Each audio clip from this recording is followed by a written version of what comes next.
Hello, Jim. I am pleased to report your carburetors are finished and dialed in and adjusted and already warmed up because obviously I just did all the adjusting. So the cold start testing will be done tomorrow. But right now I just wanted to get this a quick video out to you today, let you know everything is fantabulous.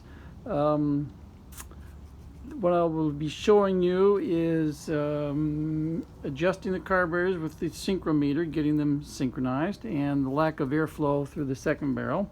And then I will show you adjusting with the idle mixture screw back here. Let's see, it's easier if I do this. Idle mixture screw right here. On the first barrel of each carburetor is adjustable. This one is not adjustable, just leave that alone. This one's where you adjust your idle mixture screw. And you had asked why I didn't test your carburetors on your fresh engine. It's because we need to have the engine idling and for adjustment purposes, and that's not what you want to do with a fresh engine. You want to crank up a fresh engine, get it up to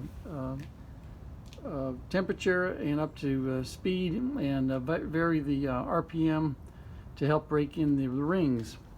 Over here, this acts as the tachometer, and we'll be reading this scale right here, the RPM scale. I'll be showing you what RPM the carburetors are idling at. Now then, the lower scale is the low RPM up to 1200. The upper scale is high RPM, and for our purposes we'll be using the low scale, and last I checked the carbs were idling at 600. So I'll show you how we adjust them to where they should run at 750 give or take. So 600, 750 in that range in there. I'll show you all that adjusting, and I like to use this device right here because it's a lot more accurate than the tachometer they've got on the test stand. Okay, so let's make sure this is visible. What we're going to do is watch this needle move here. Make sure you can see the needle. Okay, and I'll just start the carburetors. How about that for a hot start? All right. What we're going to do is you always adjust the carburetors when the engine is fully warmed up, and you disconnect the linkage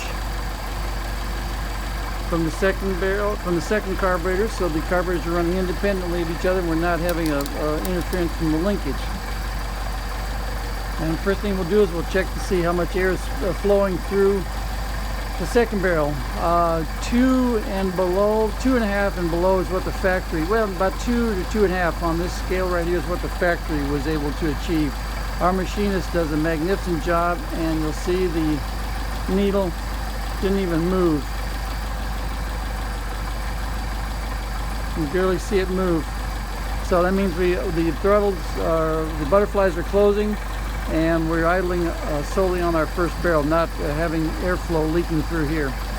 And now we're going to check our flow here. Reading 4.5, 5, 4.5 to 5, and I'm going to adjust install the throttle linkage so I can go over here and show you what that looks like on the dwell tachometer.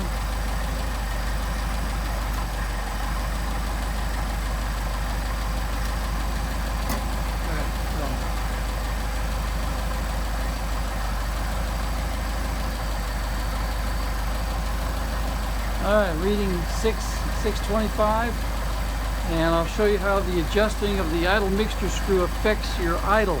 And what we're going to do is we adjust the idle mixture screw in and out until we get the best idle speed. And the adjustments are just a quarter turn, not even more than a quarter turn on each carburetor. The machine work is that precise in terms of the mixture screws. That's my elbow, sorry about that. It's hard to video and be alright, I need to move this over.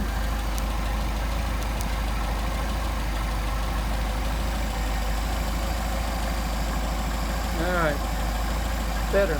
Now I can get to the carburetors.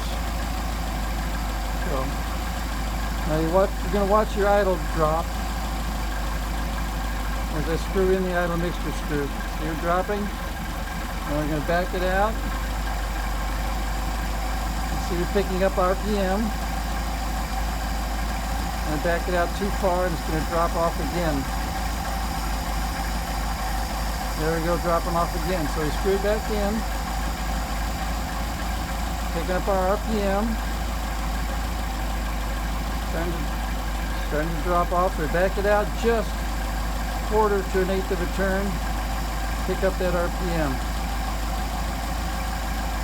There we go. Same thing on the other carburetor. First carburetor, losing our RPM, back it out. Yes, I understand this is vibrating, it's hard to see, but that's the engine is vibrating the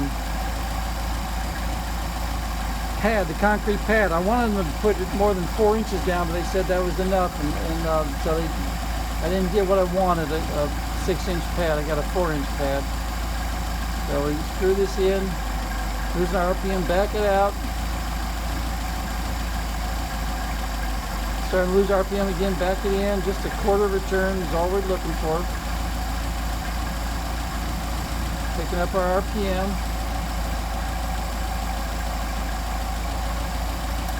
Alright, now we're back here.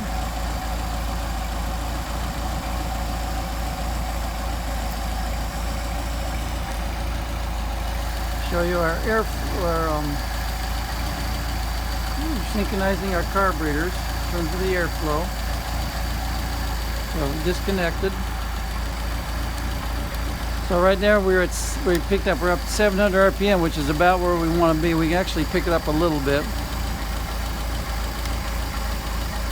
So we're running about 5. So if we want more idle, we're going to screw this in. About a quarter to eighth of a turn. You can already hear it pick up idle. So we're up to 6 here.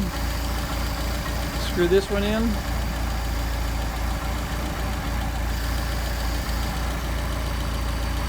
Not quite 6.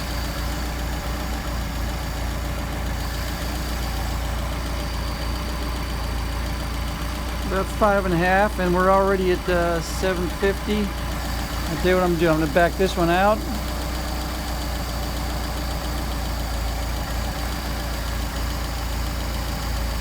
Okay, 5.5,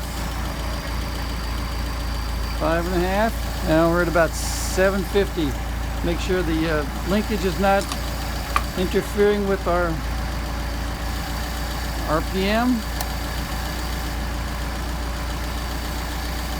All right, now back here.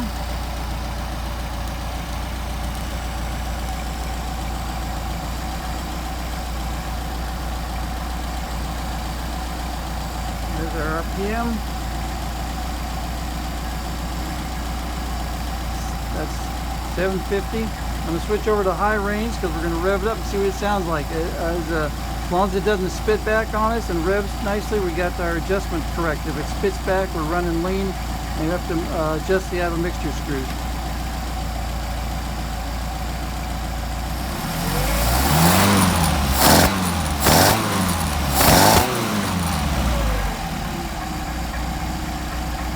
Back to low. Back to our 750, 800, 700. You see it adjusts. That's the fun of carburetors.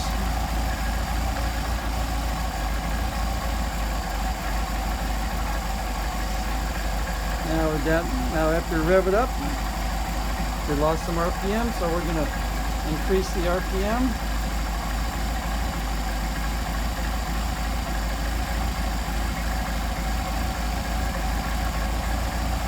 There we go.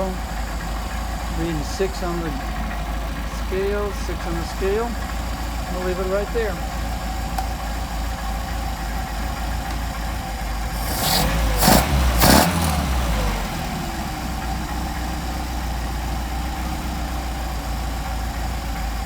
Okay.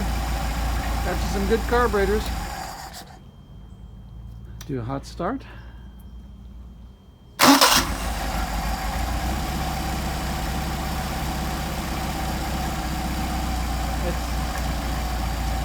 That RPM jump is to do the linkage. I haven't secured the linkage yet. Okay, got some good carburetors. Thanks for your patience.